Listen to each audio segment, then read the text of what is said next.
বিদেশি ঋণ নিয়ে পারমাণবিক বিদ্যুৎ কেন্দ্র, মেট্রো রেল, বিমানবন্দরের তৃতীয় টার্মিনাল, টানেল, এলিভেটেড এক্সপ্রেসওয়ে সহ বড় বড় প্রকল্প বাস্তবায়ন করেছে সরকার। গেল ৫ বছরে দেশের বৈদেশিক ঋণ বেড়েছে ৪২%। এই ঋণ পরিশোধের চাপ দ্রুত বাড়ছে এমন দেশগুলোর মধ্যে শ্রীলঙ্কার সঙ্গে রয়েছে বাংলাদেশও। রোববার প্রকাশিত বিশ্ব ব্যাংকের ইন্টারন্যাশনাল ডেট রিপোর্ট ২০২৫-এ উঠে এসেছে এমন তথ্য। বিশ্বব্যাংক বলছে ২০২৪ সাল শেষে বাংলাদেশে বৈদেশিক ঋণ পরিশোধের পরিমাণ $১০,৪৪৮ কোটি দাঁড়িয়েছে, যা ২০২০ সালে ছিল $৭,৩৫৫ কোটি।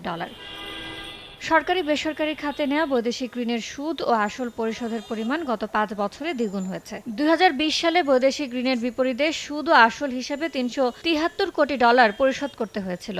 ২০২৪ সালে তা হয়েছে প্রায় $৩৩৫ কোটি। সরকার ক্ষমতায় আসলে এই প্রবলেমগুলো অনেকটাই অ্যাড্রেস হয়ে যাবে এবং ওভারঅল লোনটা যদি প্রোডাক্টিভ ওয়েতে আমরা ইউজ করতে পারি তাহলে হচ্ছে লোনের পরিমাণটা যেটা আছে আমাদের একটা GDP, external date two GDP যে লোনের রেশিওটা, এটা আসলে আরও বাড়ালেও আমাদের জন্য খুব একটা সমস্যা হবে না। লোন ছাড় করতে দেরি হচ্ছে, এটা একটা বড় কারণ হলো আমাদের এলডিসি, গ্রাজুয়েশন বা এই সমস্ত বিষয়ের কারণে আমাদের ওভারঅল যে আগে যতটা গ্রেস পিরিয়ড ছিল বা লোনের ইন্টারেস্টগুলো ছিল এগুলো আগের মতো ফ্লেক্সিবল নয়। তো সেই কারণে নেগোসিয়েশন করতে বা প্রসেসগুলো কমপ্লিট করতে দেরি হচ্ছে। তবে গত ৫ বছরে ঋণ ছাড় খুব একটা বাড়েনি বিশ্ব ব্যাংকের হিসাবে। ২০২৪ সালে সরকারি বেসরকারি খাতে ঋণ ছাড়ের পরিমাণ ছিল $১,১১০ কোটি। ৫ বছর আগে যা ছিল $১,০২২ কোটি। ইয়ানুর শিফাত, সময় সংবাদ।